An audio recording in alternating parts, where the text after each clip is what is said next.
누가 보아도 명당이고 영지인 구례 사성암. 먼저 구독과 좋아요 부탁드립니다. 영지는 신령스러운 기운이 뭉쳐있는 장소를 말한다. 영지에 가면 좋은 기운 속에서 마음은 맑아지고 밝아지며 생각이 높아진다. 그러면 인생이 달라지고 획기적인 변화가 일어난다. 사성암은 전라남도 구례읍에서 약 2km 남쪽인 중마리 오산 꼭대기에 위치해 있다. 이곳은 원래 오산암이라 불렀는데 백제 성왕 22년, 서기 544년에 연기조사가 처음 건립하였다고 전해지고 있다. 사성암은 높이 20m의 바위 사이에 박혀있는 듯한 약사전과 바위와 계단으로 이어지는 건물들이 산과 하나 되어 독특한 풍경을 만들어내고 있다. 약사전 아래로 보이는 섬진강과 구례읍, 지리산 능선들이 한눈에 들어온다. 마의 열애 입상이 약사전 건물 내 암벽에 새겨져 있으며 원효 대사가 손톱으로 새겼다는 전설이 전해지고 있다. 어떤 분야든지 창시자가 된다는 것은 쉽지 않다. 남이 해놓은 것을 따라하는 것은 쉽지만 미지의 영역을 처음으로 개척한다는 것은 대단한 업적이다. 타고난 에너지와 창의력, 그리고 인연복이 따라주어야 한 문파를 개창한다. 통일신라 말기에 도선국사야말로 한 문파를 세운 장문인의 전형이다. 그가 정립한 풍수철학은 1000년이 넘는 세월이 지났어도 지금까지 한국 사람들의 집터 잡는 데에 영향을 미치고 있다. 서양 철학의 트렌드가 길어야 100년 내지 200년이다. 그런데 1000년 이상 영향력이 유지된다는 것은 대단한 일이다. 물론 풍수가 중국에서 시작되었다고 하지만 이를 한국의 상황에 맞게 토착화한 인물은 도선국사이다. 더군다나 중국에서는 마오쩌둥 정권을 거치면서 풍수의 맥이 끊기다시피 했고 홍콩이나 대만에서 유지되는 풍수는 원래의 대풍수 사상에서 곁가지로 나간 소풍수라고 보아야 한다. 원래 의미의 청룡, 백호, 주작, 현무가 살아있는 대풍수는 현재 우리나라가 종주국이라 해도 과언이 아니다. 그렇다면 도선이 풍수철학을 정립하기까지의 과정과 사연은 어떻게 되는 것인가? 그 제조 과정을 추적해보자. 도선은 어디에서 풍수를 연마한 것인가? 그리고 도선의 스승은 누구인가? 전남 구례의 사성암은 도선이 풍수를 연마한 곳으로 알려져 있다. 도선은 이곳에서 풍수의 요체를 이해하고 자신의 철학체계를 정립한 것으로 보인다. 고려 초기 최유청이 지은 도선 국사비문에 의하면 도선은 젊었을 때 구례의 사도촌에서 지리산의 이인을 만났다고 한다. 그 이인은 수백 살 먹은 인물이었다고 하니 아마도 지리산의 신선이었을 것으로 추측된다. 사도촌은 사성암 꼭대기에서 내려다보면 저 앞으로 보이는 동네이다. 섬진강에 모래가 쌓여 형성된 사도촌은 모래로 그림을 그렸다고 해서 붙여진 이름이다. 도선이 수백 살 먹은 지리산 도사로부터 이곳 사도리에 모래를 쌓아놓고 산의 모양과 강물의 흐름이 어떻게 흘러야 명당인지를 학습했다고 한다. 지금 같으면 칠판에 그림을 그리면서 산천수역의 모양을 설명했겠지만 칠판이 없었던 1000년 전에는 섬진강에서 퇴적된 부드러운 모래사장이 칠판 역할을 하는 풍수학습장이었던 셈이다. 사성암이 있는 오산은 높이가 541m밖에 안 되는 낮은 산이다. 명산에는 명인이 있어야만 명산으로서 가치가 빛난다. 오산은 지리산의 도사들이 어느 정도 공부가 깊어지면 마지막으로 들러서 마무리 공부를 했던 곳으로 전해진다. 중간 단계 이상을 거쳐 고단자로 승단한 신선들이 지리산 1500m급 영봉들의 고단백 에너지를 모두 섭취한 다음 오산에 와서 되새김하는 공부를 했던 것이다. 말하자면 지리산파의 마지막 공부 코스였다고나 할까. 그래서 오산은 지리산의 형님산이었다고 도사들 사이에 회자되어 온다. 난류와 한류가 만나는 곳에 고기가 많이 모이듯 오산 사성암에서 마무리 공부를 마치면 그 다음으로 계룡산이나 금강산을 찾았다.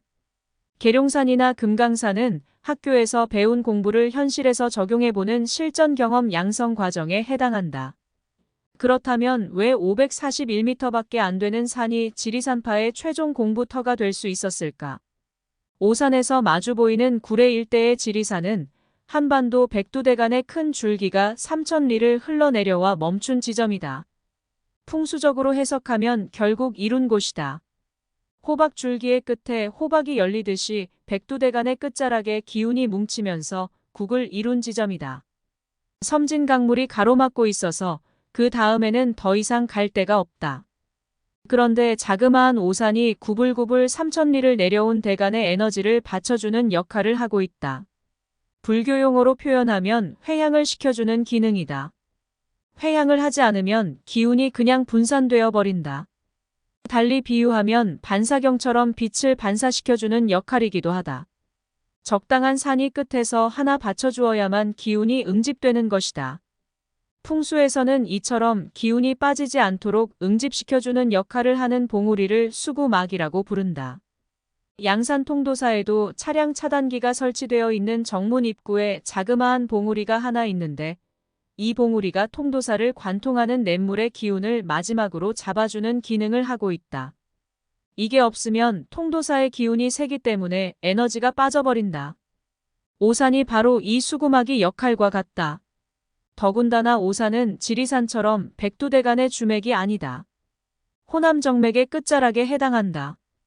호남정맥의 끝자락은 전남 광양 백운산인데 오산은 백운산의 시작 지점이기도 하고 끝자락이기도 하다. 섬진강을 사이에 두고 백두대간의 끝자락과 호남정맥의 끝자락이 서로 마주보고 있는 형국이다. 맥이 다르면 기운도 다르다. 오산의 정상은 단단한 바위 기둥으로 이루어져 있다. 동양화를 그리는 기법 중에 부벽준이라는 게 있다. 바위나 암석을 붓으로 그릴 때 도끼로 장작을 패는 것처럼 탁탁 쳐서 그리는 기법을 말한다. 사성암이 자리 잡고 있는 오산 정상 바위들의 표면은 도끼로 찍어 다듬어 놓은 것 같은 느낌을 준다. 무협지에 등장하면 딱 맞는 분위기의 바위들이다.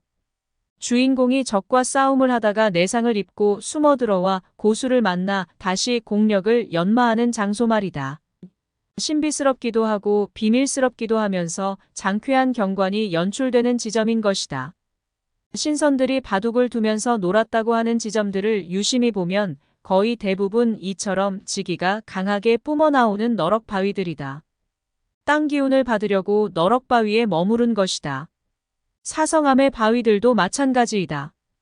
바위가 한두 군데 있는 것이 아니라 사자의 이빨처럼 총총하게 암벽들이 밀집되어 있는 모습이다. 그것도 산 정상의 말이다. 천문과 지리를 연구하는 도사가 이런 성림을 절대로 그냥 지나칠 리 없다. 4명의 성인이 공부했다고 해서 사성암인데 바로 원효, 의상, 도선, 진각이다. 이 4명도 이곳에 와서 바위들의 정기를 듬뿍 받았을 것이다. 사성암에는 산신각자리가 기운이 많이 뭉쳐있는 것으로 보인다. 산왕전이라는 현판이 걸려 있다. 산신각이라는 명칭보다 더 높인 표현이 산왕전이다. 임금이 거처하는 전각에서 전이 각보다 앞에 오는 이치와 같다. 경복궁 근정전, 사찰 대웅전의 전이다. 그만큼 높여 부른 이름이다. 사성암의 산왕전이 자리 잡은 터는 아주 기막힌 지점이다. 좌우에 바위 암벽이 꽉 끼는 여인들의 치마처럼 바짝 붙어 있다. 뒤쪽에도 또한 바위 맥이 내려오고 있다. 그야말로 기운이 빠질 수 없는 꽉 조이는 지점에 산왕전이 자리 잡고 있다. 여기에서 기도를 열심히 하면 소원 하나는 이루어질 것 같은 예감이 든다. 산왕전 바로 옆에는 도선이 공부했다고 하는 도선굴이 있다. 그 옛날에 이 높은 산꼭대기 지점에 법당을 짓기 힘들었을 것이다. 법당을 세우기 전에는 자연동굴에서 수도하는 경우가 대부분이었다. 비바람을 막아주기 때문이다. 고대의 수도처는 동굴이 많다. 도선도 아마 이 자그마한 동굴에서 공부했을 것이다. 사성암은 약사도량이므로 산왕전이 아니라 약사열애를 모셔놓은 데서 기도해야 한다. 절벽에 기둥을 세워 지은 법당이 있다. 이 법당에는 바위 절벽에 손톱으로 그렸다고 전해지는 약사열애의 선각 그림이 있고 이를 유리창 너머로 바라볼 수 있도록 법당 구조가 되어 있다. 보통 사성암을 찾는 기도객은 이곳에서 기도한다. 사성암 암벽 전망대에서 바라보면 지리산 봉우리들이 한눈에 들어온다. 왼쪽부터 견두산, 지초봉, 간미봉, 만복대, 성삼재, 차일봉, 노고단, 반야봉, 왕시루봉, 천왕봉 등이다. 다시 왼쪽으로 눈을 돌려보아도 백운산에 연결된 광양 일대의 고봉들이 병풍처럼 둘러싸고 있다. 사성암 주위를 1000m급 봉우리들이 빙 돌아서 둘러싸고 있는 것이다. 사람도 자기 혼자 잘났다고 하면 덜 떨어진 인간이다. 주변 사람들이 잘났다고 해야 진짜 잘난 인물이 된다. 사성암 주위로 1000m급 봉우리들이 웅이하고 있으니까 주변에서 사성암을 알아주고 있는 형국이다. 주변에서 알아주니까 외롭지 않다. 이처럼 봉우리들이 둘러싸고 있는 국세라야만 좋은 터이다. 높은 봉우리가 둘러싸면 자칫 답답할 수 있다. 그런데 사성암 앞으로는 널따란 구례평야가 펼쳐져 있다. 평야에서는 쌀이 나온다. 어디든지 먹을 것이 나와야 명당이다. 배고프면 오래 못 간다. 여기에 금상첨화격으로 섬진강이 사성암을 활처럼 둘러싸고 흐른다. 이를 풍수에서는 금성수라고 부른다. 활, 반달 또는 가락지처럼 둥그렇게 감아 돌면서 흐르는 물을 가리킨다. 사성암을 감아도는 섬진강의 모습은 금성수에 해당한다. 이렇게 명당터를 둥그렇게 감아도는 모양은 사성암 아니면 보기 힘들다. 오산의 거친 바위들을 섬진강이 부드럽게 쓰다듬는다고 할까. 곡성, 압록 쪽에서 내려온 강물은 사성암을 활처럼 감아 돌면서 화계, 하동 쪽으로 흘러간다. 산왕전 뒤에 바위에 올라가서 보면 멀리 압록에서 흘러들어오는 강물이 사성암 앞에서 감아 돌아가 화계 쪽으로 빠지는 모양 전체가 보인다. 거대한 S자 모양이다. 이 S자 모양의 강물을 보는 것이 소중하다. 이렇게 감아도는 물이 있으면 산태극, 수태극의 명당이 된다. 높은 지리산과 구례평야, 그리고 섬진강이 삼박자를 이루면서 조화를 이룬 곳이 바로 오산 사성암 터이다.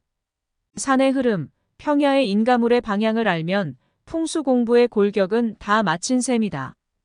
거기에 백두대간과 호남정맥이 마주보는 산태극 수태극의 형국이니 더 바랄 것이 무엇인가. 도선국사가 풍수를 공부하기에는 더할 나위 없는 최적의 학습장이었다. 이런 사연이 있는 사성암이야말로 영지임에 틀림없다. 구독과 좋아요 부탁드립니다.